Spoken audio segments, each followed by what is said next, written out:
What's poppin', and welcome back to the Miss Best Reviews channel. I am Mrs. Best. We are here to go over 3 episodes of Calabasas Confidential. The 3 episodes I will be going over for this review will be episodes 4, 5, and 6 of season 1.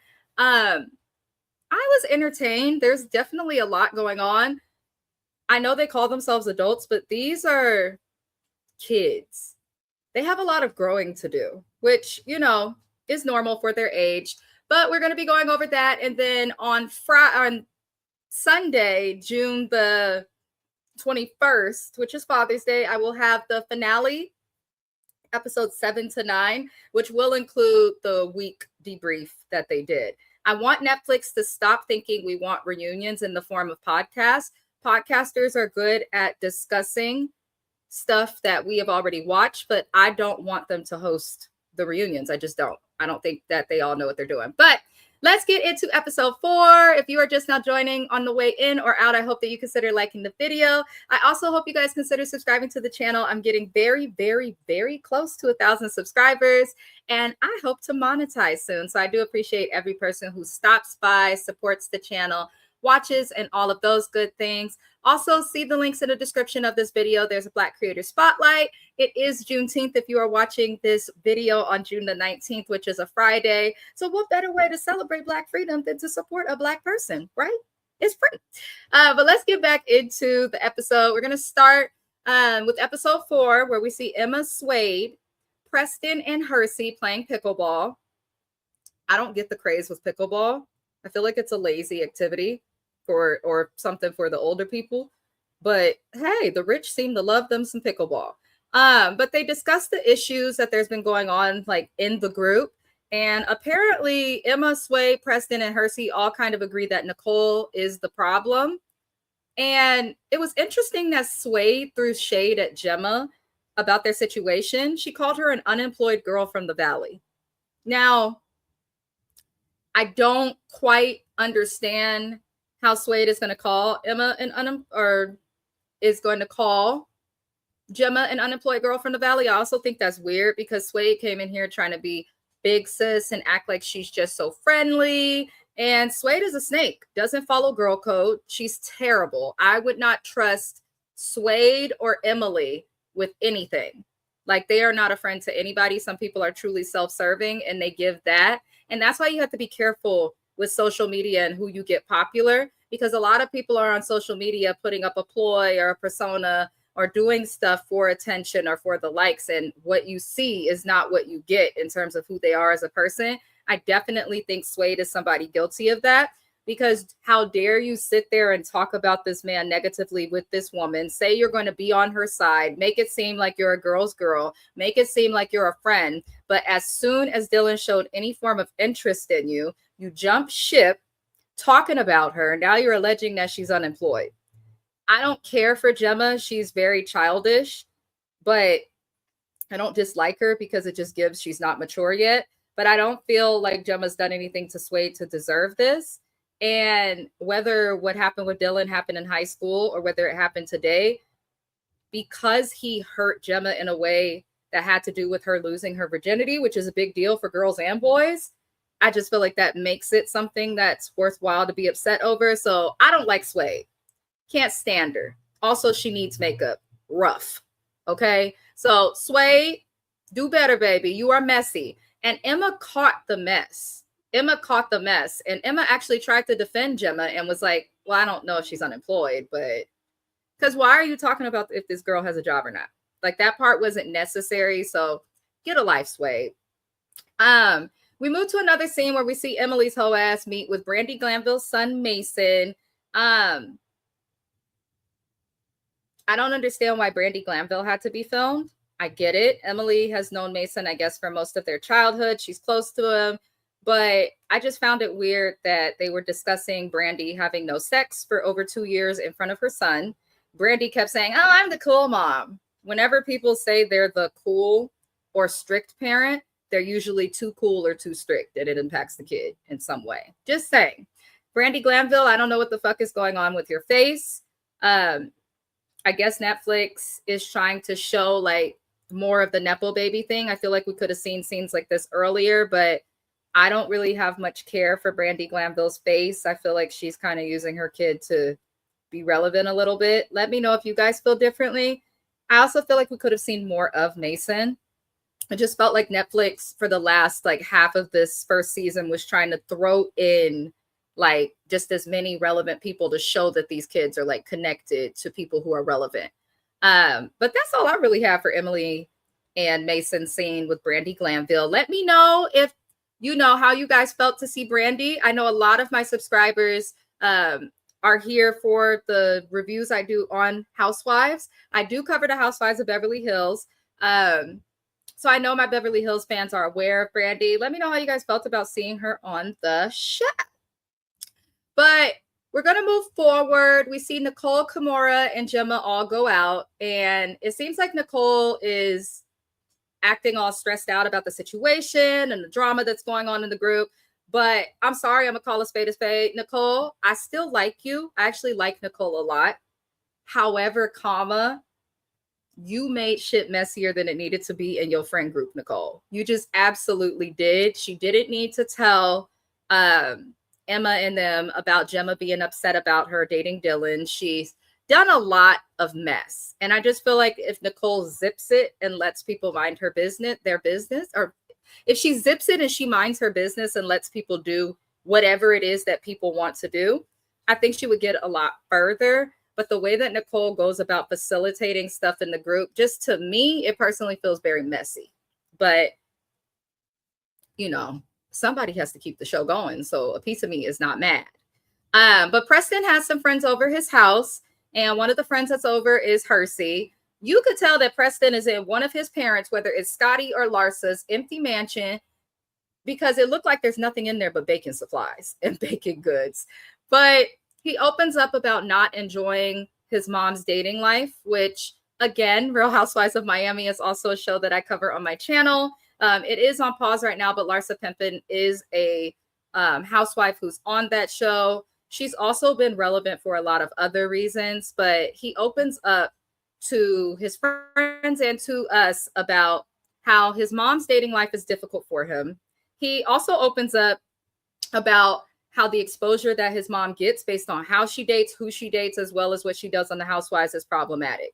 I appreciated that take. I thought it was extremely interesting because when we see Preston on the Housewives of Miami, it looks like him and Larsa are just close and cool. Like, still, he's got kind of a monotone personality, but like, I wouldn't know he has all of these issues with the stuff that she does and how she lives her life, if that makes sense. So I'm happy to see Preston get his own platform separate from his parents. Like, yes, he's here because he's a Nepo baby, and that's what Netflix was going for, but we're seeing more of him and less of the basketball legend and his hoe ass mama. Let's just call a spade a spade. But we later get to see Suede spending time with her mom. We got to see a lot of the cast with their family for these last couple episodes. And we learned a little more about Suede, which honestly made me not like her even more. Because, so Suede, we learned that her father passed away. And she was extremely close to her father. And she let her mom know that she's dating someone. But she didn't let her mom know that she broke girl code, betrayed a friend, pretended to be a friend to somebody just to get with a man that the friend was obviously upset over. Like, Suede moves like she ain't shit. And I think that's why Suede, for those who have already watched the debrief, Suede wasn't a part of it. Because she's a coward and she does all this messy shit, knows she looks terrible, and ran away. But I feel like with what Suede has been through, I know she's famous for, I guess, yacht hopping with Drake or something, which to me is kind of corny. Not a good look either. What did he say? Hey, Drake, I hear you like them young. That's what the song, you better not go to Cell Block 1 or whatever the lyric was from Kendrick. He does like them young. Look at the year that he dated SZA. So I'm always looking like, okay, we have this young girl who was in high school a couple of years ago. You were a high schooler yacht hopping with Drake. That's kind of weird. Not on Suede's part, but more so on her parents and the rapper Drake's part, because if I was a famous rapper that was well over 30, I wouldn't want anybody under the age of 21 yacht hopping with me, but I digress. Maybe there's more I don't understand. But Suede is just a mess. I was happy to see she has an okay relationship with her mom, but I think Suede is kind of spoiled and might think a little too highly of herself and move weird, because I know for a fact, no matter what this heifer tries to say to the press, no matter what she tries to say on social media, if Suede were to do anybody the way that she has been doing Gemma and her friends on this show, she would have a serious problem with it. So I don't know. And it also shows like people are going to tell their side of the story, their perspective, their feelings. They're not going to tell the actual truth, because Suede bullshitted with her mama about what was going on with her and Dylan. We get more family, y'all. We get to see Hersey go to see his brother, aka Romeo, also known as Little Romeo. For millennials like me, you probably watched him on the Romeo show. But they go to a tattoo shop, and Hersey's still going through this internal struggle for what he wants to do about basketball. He's waiting on the NCAA to let him know if he can get his year back. That's all he keeps saying. I'm confused and feel like there's more going on to Hersey's situation with the basketball, because players get injured all the time, and usually they heal up, they come back. He got injured, and it sounds like he's not able to go back. So I'm confused. I'm like, Hersey, did you finish college? Do you have your degree? Like, what's going on? I need to know more. But Romeo, we also see that Carmen Electra is there, which was so random. But Romeo was pretty much letting his little brother know, like, you need a backup plan. Everyone's been telling Hersey that. But I feel like that's a piece of the nepotism and the privilege that Hersey grew up with. To not have a backup plan means that you just have felt like no matter what happens, the plan can come your way. And that comes from a certain type of privilege. Like, but I have more questions on his basketball situation. Like, what did you injure? Why are you against going overseas to play? Like, they make, I heard, more money overseas playing ball than they do in the NBA. So I wish Hersey the best. He seems like a good young man. I will say Master P did a good job raising his kids. But I don't know. I feel like Hersey is just girls, fuckboy activities, and basketball. And there needs to be more depth to you than just that. You know, has to be more to life than just that. It was nice to see Romeo, but I don't know. Romeo, let go of that beard. Let go of that beard. Ain't no way your beard should be fading in. Said what I said. Sorry, y'all. But moving on, you guys, we're going to get into Suede and Dylan. They decide to go on an official date at this popular restaurant. I think it was called Yamashiro or something like that. And on the date, Suede decides she wants to mention the issues with Gemma. And she asked Dylan where Gemma and he stand. And she explains that she doesn't want to stop seeing him, but she also feels like Dylan has not been the most, like, I don't quite understand Suede's perspective, if I'm being honest, you guys, when it comes to Dylan, because she was all over the place. Like, you're finally getting a date. He's taking you out, but then you're bringing up his ex on the date. Generally, on a first date, you don't want to bring up the ex unless someone's like, so what happened in your last relationship? Then it makes sense to bring up the ex. But in this case, it just does not make sense. So I'm not quite understanding it, but you know, Suede went in there thinking she was hot shit, and Dylan is annoyed with her. He's like, listen, you don't really answer your phone like that, because he was very surprised to hear that she doesn't want to stop seeing him. And he says this girl has more than one phone. She got 2 phones. She doesn't answer either of them. Takes days to respond to him, days to call him back. And, you know, she says, I told you, babe, I'm working on it. Baby, you hold your phone all the time. You are famous for nothing. You are a social media influencer, okay? You don't have talent. You're famous for nothing. You're literally famous for holding your phone. That's what she's famous for, as a social media influencer. So how is it that you're missing his calls and doing all of this? So in that date, I kind of felt like Suede wanted to play a game with him. And I think she thought that Dylan liked her a little more. Maybe she thought she was special and different from Gemma, and that this guy wouldn't do that. But yes, men should chase a woman, a heterosexual relationship, obviously. Yes, that women like to be chasing things like that, but there's limits to it. Like, you can't expect somebody to just chase you around for weeks, months, years, and all of that, and you not be giving them anything back in return, such as just answering the phone or returning a text. Like, even I'm busy right now, but I'm glad I heard from you. Like, to just ignore him, even though I don't care for Dylan, is kind of crazy. But he's letting her know, like, he feels like she needs to be more consistent. And she says she's going to work on it. And, you know, he explains, like, if you want me to show interest, you need to show the same interest back, because otherwise, what we doing? Suede got mad she didn't get her way and left the date, like the Karen that she is training to be. Because, that's why you're alone right now. And when we saw that scene with her mom is a little bit of the problem with her personality, because Suede's mom is hyping her up about shit, not knowing her daughter's a fucking problem. Like, her mom is telling her all this crazy stuff about, oh yeah, you've always been more mature and independent, so dating boys your age is, you know, they're behind you. Like, no, your daughter is acting like a junior in high school, a sophomore in high school, with how she dates and handles this boy. And then seeing how she left that date with Dylan, I was just like, okay, so basically when you're held accountable, you find something wrong with the other person. And when you can't find nothing wrong with them, or when they won't let up off your ass, you run out of there. Suede is a coward. She's a coward. She really is. But, you know, she didn't care anything about what Dylan had to say. She was only concerned about herself. Kind of the same thing we see with her with Gemma and Nicole. Suede ain't shit. Sorry, she's just not. The next thing we see, y'all, is Suede ends up with Nicole, and she's explaining the date that she went on with Dylan. And she explained it as if Dylan was the problem and as if Dylan was toxic.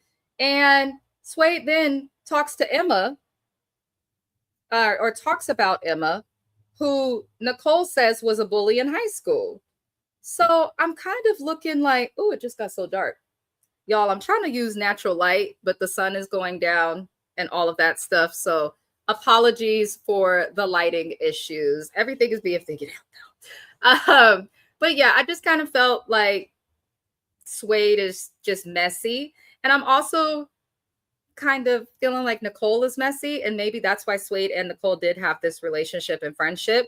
But Emma being a bully in high school, who has Emma bullied today?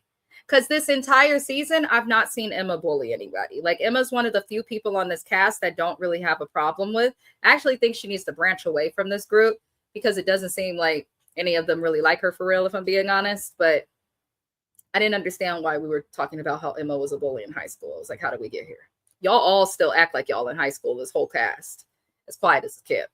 Now, Emily seems to be dating other people. That's just something I'm bringing up. She was interested in Hersey at first. So interested in Hersey that she was willing to destroy a friendship from childhood that she had with Kimura, who dated Hersey for many years on an actual serious level. So it's like she ignored her friend Kimura's feelings. Now you're dating other people. So if you knew you wasn't even going to be interested in this boy for that long, then why would you put your friendship at risk? It just shows that Emily ain't shit either. And she's not that cute to be acting this way. She's just not. But all of the guys are playing some sort of a game while they're out together. And the guys are all talking about how they're all in a great spot with the women. Like, Hersey doesn't know where he and Emily stand no more.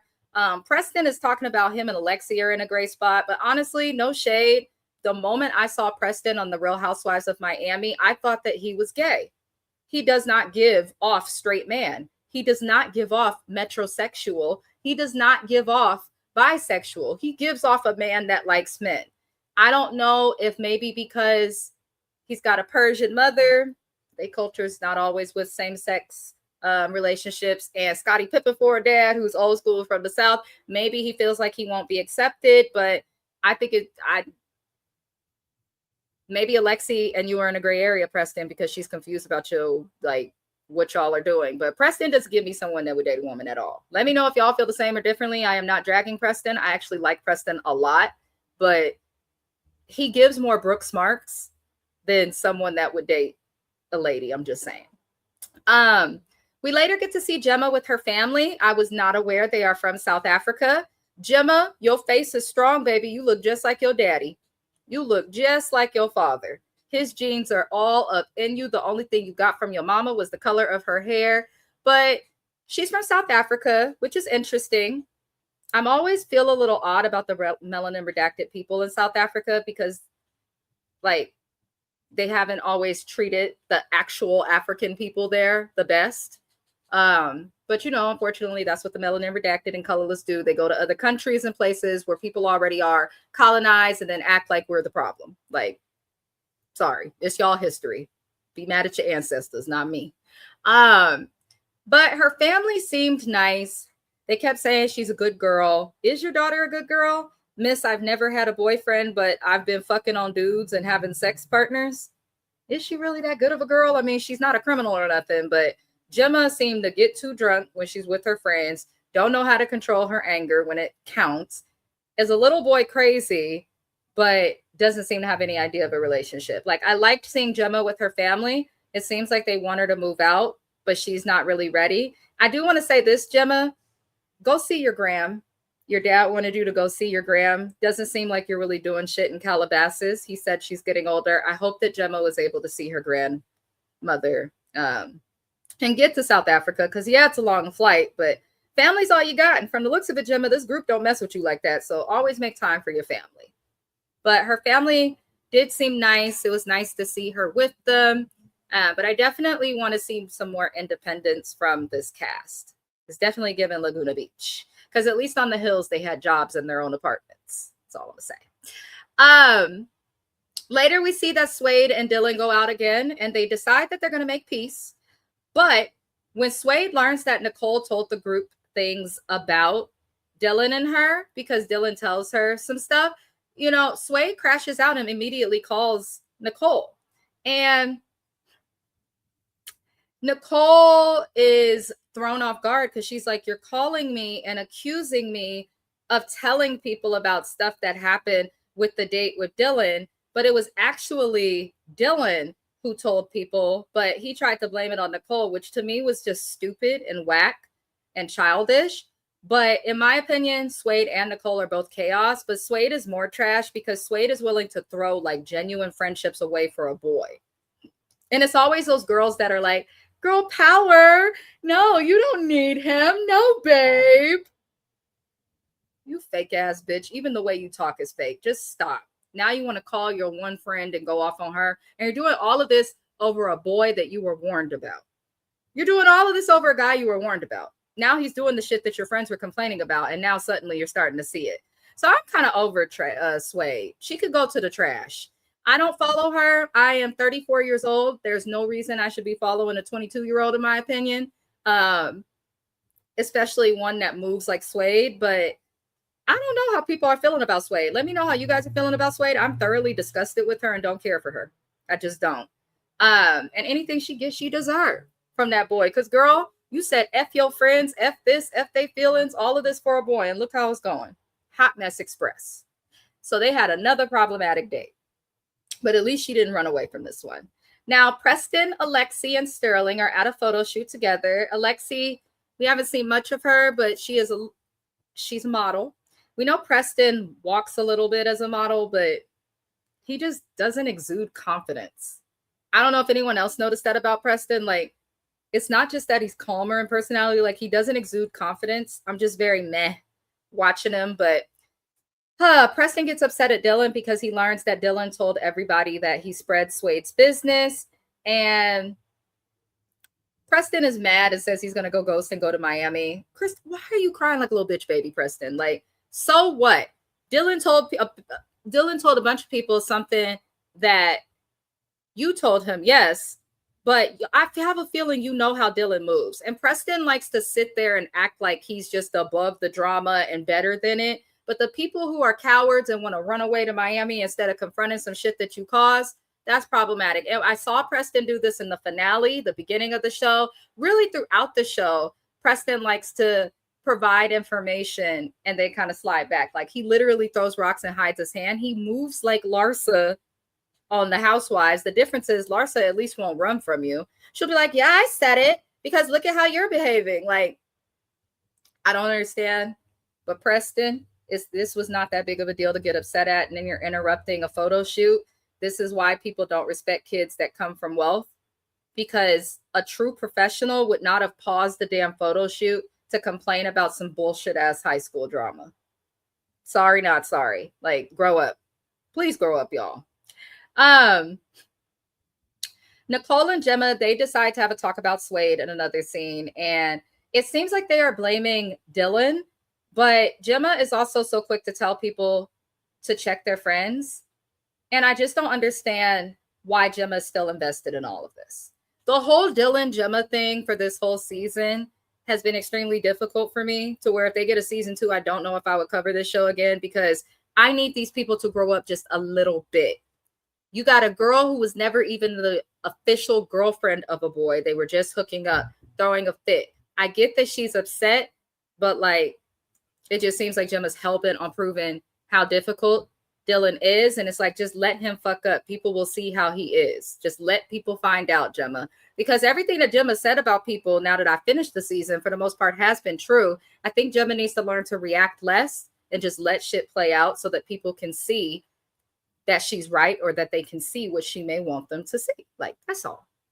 But the group, Nicole calls the group together at a pool party that they were all having. And she did this just to prove that she did not lie about the situation having to do with Dylan and Suede. She proved she didn't lie by pulling the whole group together and having Preston openly admit, like, yeah, it was me who said something. I don't know why he would blame you. And, you know, Dylan did apologize because all of the ladies piled up on him. But Dylan, you're a bitch too, because no shade, I don't know, maybe it's something these young girls see. He is not that cute. He is not that darn cute for these girls to be doing all this fussing over him about. And he's not that smart in how he moves and dates. And the women are trying to make Dylan the problem, but honestly, they are the problem, because the fact that y'all would even interact with him, really, this is all coming from Suede. Because Gemma warned everybody about how Dylan is. And Suede still chose to date him. Emma still chose to fuck him. Like, y'all know this boy ain't shit, and then you're getting mad at him for doing stuff that he's always done. Like, you know what to expect, so why complain? Now, I'm not mad at Nicole for proving she did not lie, but it's like, Nicole, you may not have lied here, but you have been very messy, boo. You've been telling everybody's business, in everybody's business, doing stuff you're not supposed to do. Go film a TikTok or something, girl. Like, please. It was just a little bit too much. But Dylan ends up walking off, and Suede is still saying, oh, you know, yeah, babe, I just still feel like he's a good kid. He didn't deserve that. If she keeps calling him a kid as if she's not his same age, Suede is acting like she's 5-10 years older than all of these people. She's a year and a half older than them. They're 22 and 23. Suede is 23. Like, I believe Rain is the oldest person on this cast. She's 28. And she's been very quiet and calm. Okay?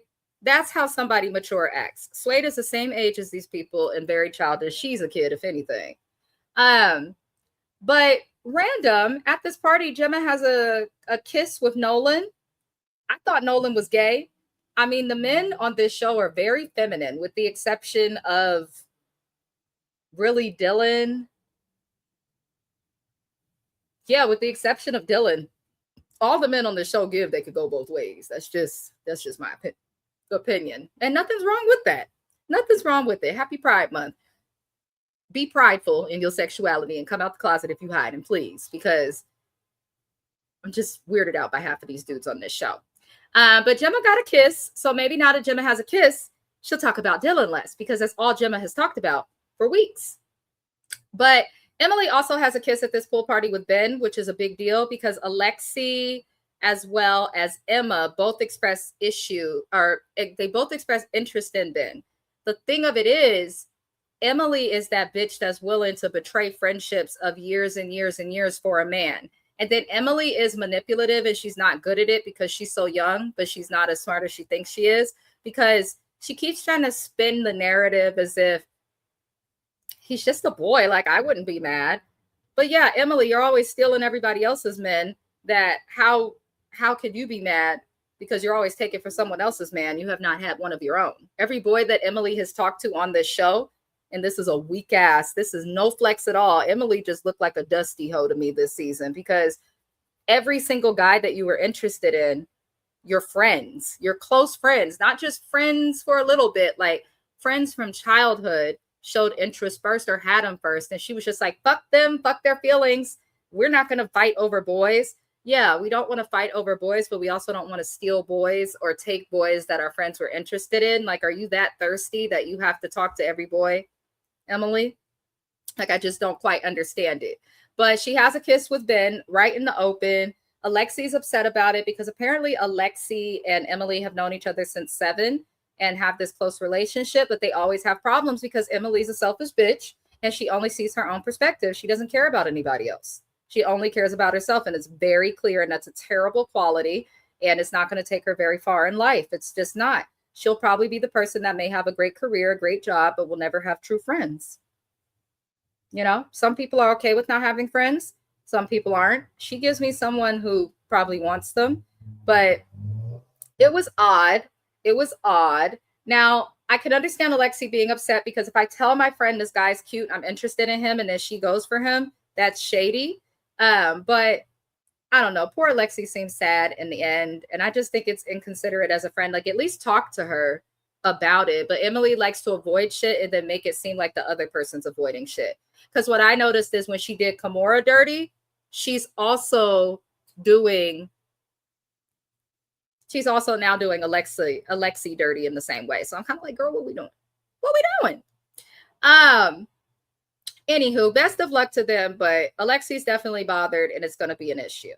Now, Nicole, Alexi, and Rain hang out after the party, and I'm over here like, I thought Rain was a friend of the show. I get that she's here because she's Bret Michaels' daughter, but get rid of Rain. She doesn't fit the cast. She didn't give us anything the entire season.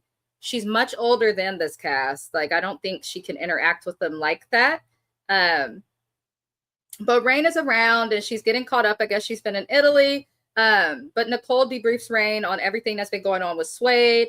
And Alexi debriefs Rain on all the drama that's been happening with Emily and says that Emily never sees the wrong that she commits. And she's known Emily for like years and years and years. So you know this about this girl and you still choose to be her friend, Alexi. So I can't fully feel sorry for you. Like, it's okay to cut off friendships if they don't serve you or if you feel like they are toxic. Like, it's totally fine. We get a scene with Preston's mom, Larsa Pippen. Again, he's discussing his stress that he's having in his friend group, and we learned that his parents' divorce was really difficult for him. I have forgot. So Larsa and Scottie Pippen first filed for divorce in 2016, got back together.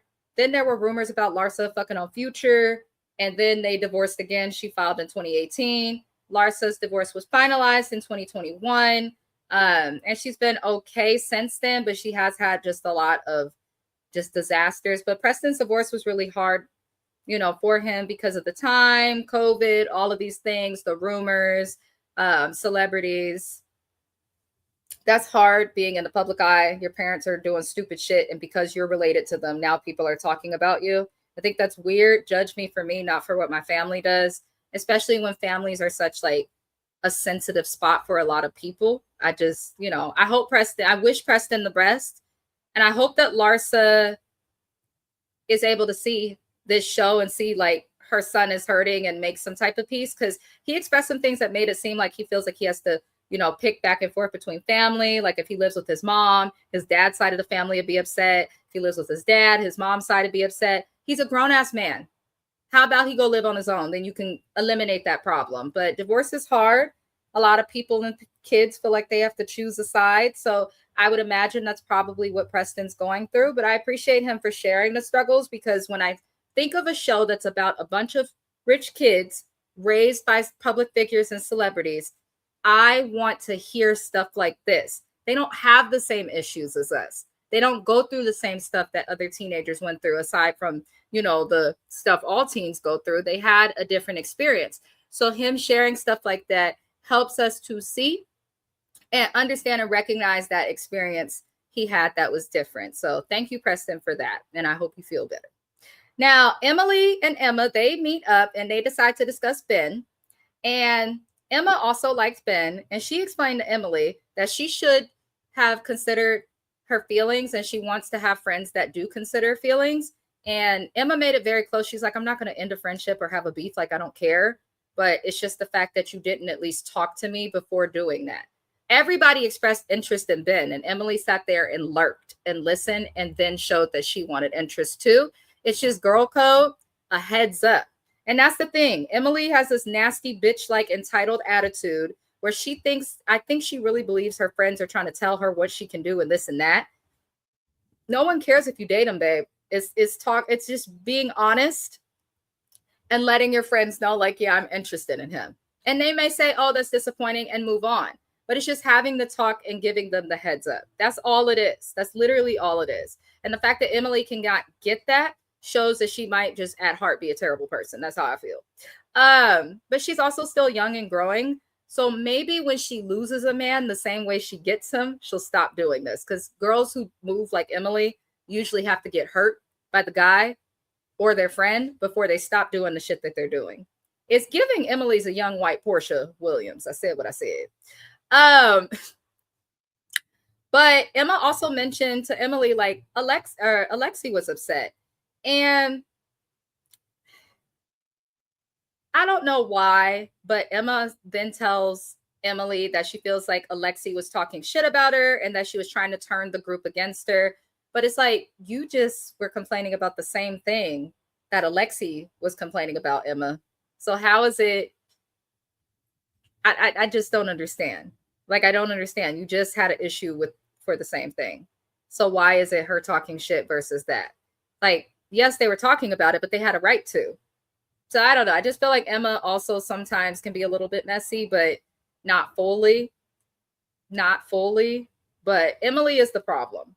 Like, Emily is the problem. You can't even blame the boy. Like, at this point, Emily is the problem. She knows what she's doing and she continues to do it. Sorry, not sorry. Let me know how you guys feel about Emily, though. Don't be afraid to comment your opinions in the chat, even if they are different from mine, because different strokes, different folks, different minds, you know?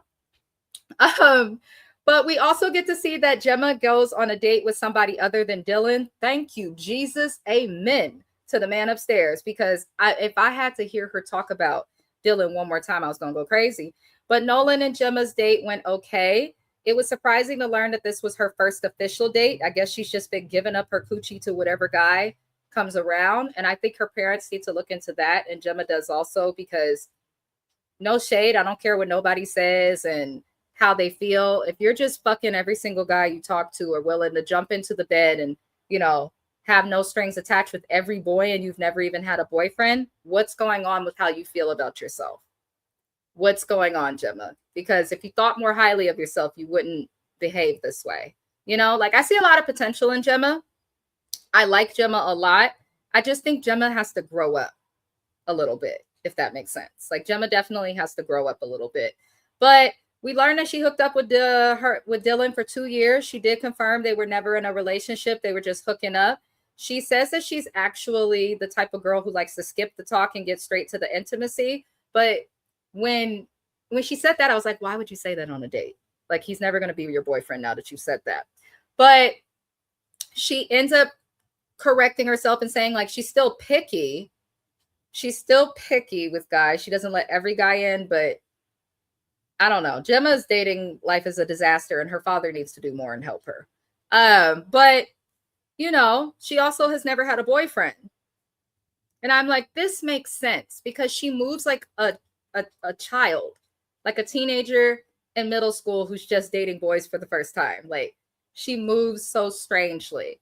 And I think she had unrealistic expectations for life and what to expect in terms of dating. It seems like she really had this like fairy tale type of thing in her mind. But, you know, the date went okay with her and Nolan, but I don't think they'll last. Let me know if you think Gemma and Nolan will make up.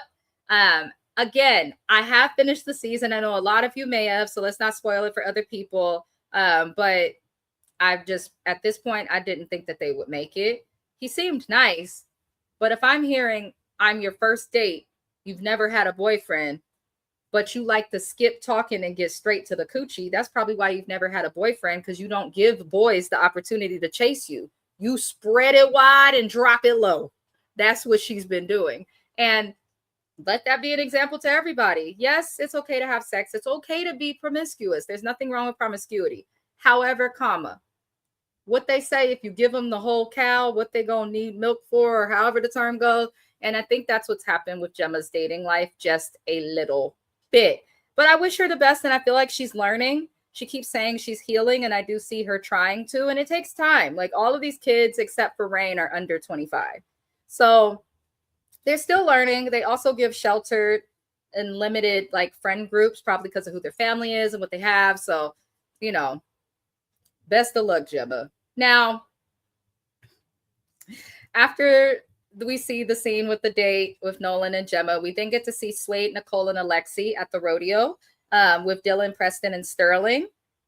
Kind of threw me off that Sterling was there because it felt like a triple date type of thing, and Sterling has a girlfriend who we're going to meet in other episode. But, you know, they hung out, and Alexi apologized to Preston, and she let him know that she does, or he let her know that he does have feelings for her.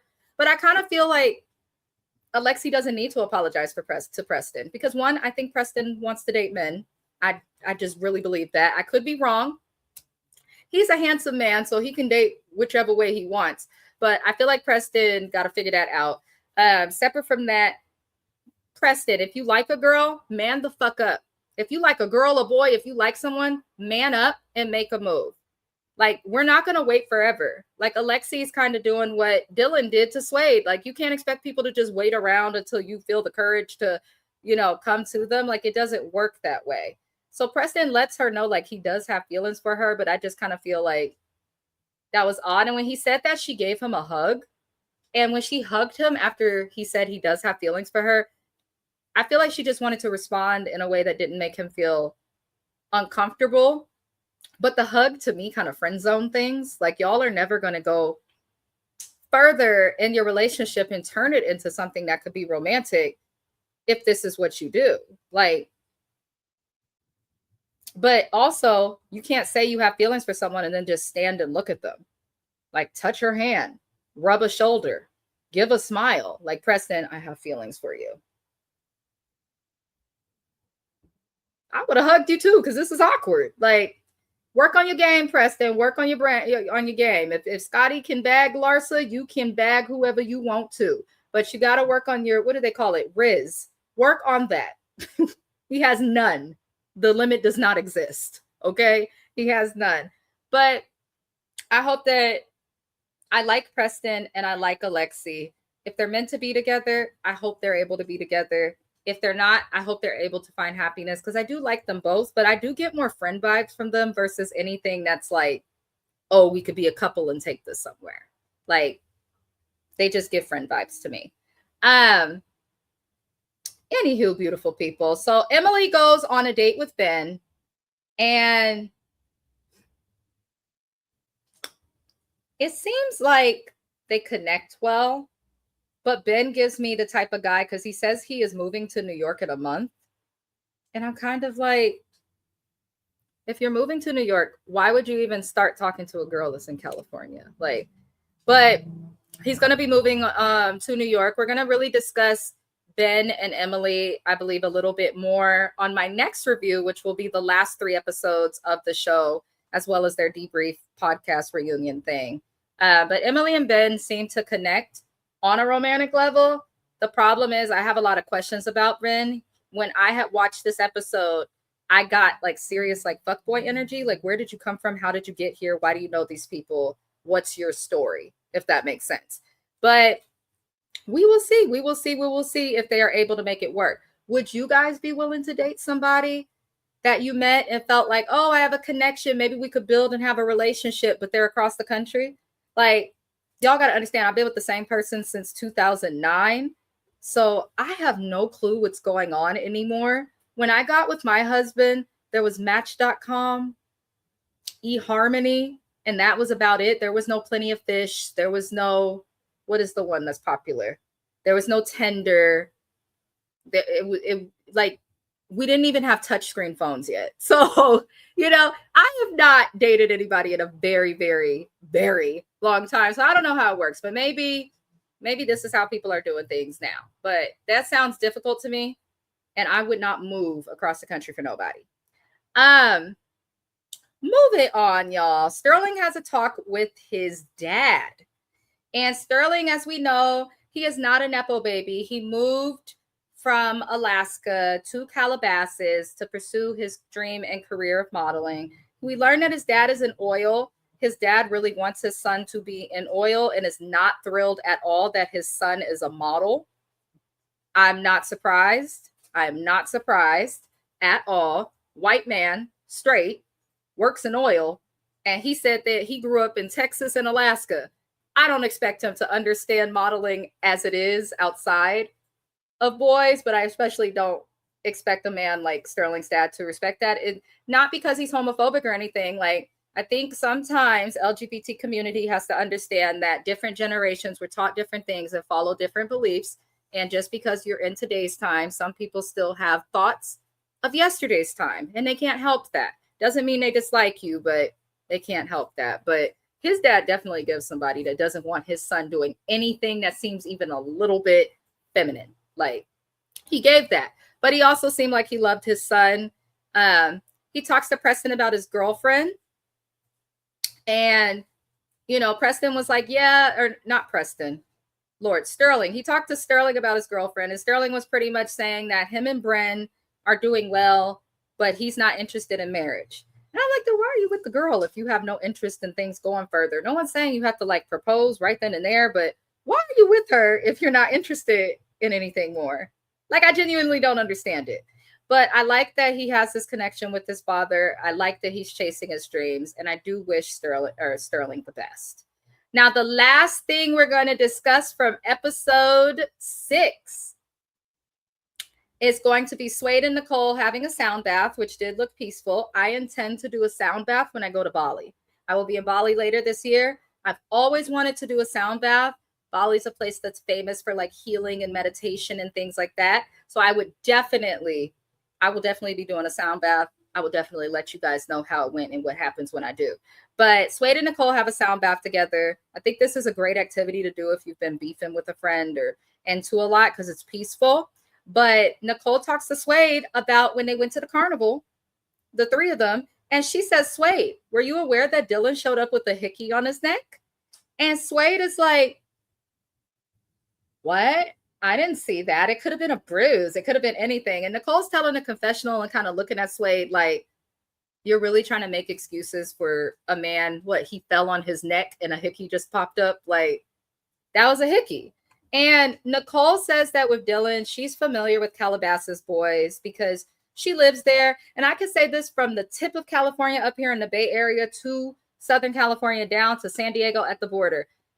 Every area of California has a different type of man. And I can agree that Dylan does align with the men that are in like Calabasas, the Valley, Orange County. He definitely aligns with that type of dude. They're the type of dudes that are pretty. They know they're pretty. And they kind of move like children, even in adulthood. So I like that Nicole is bringing that up. But I also like how Nicole moved, because Nicole could be like, bitch, now he doing to you what he did to Jimmy. You feel bad? You ready to apologize? Because that'd be how I come at my friend.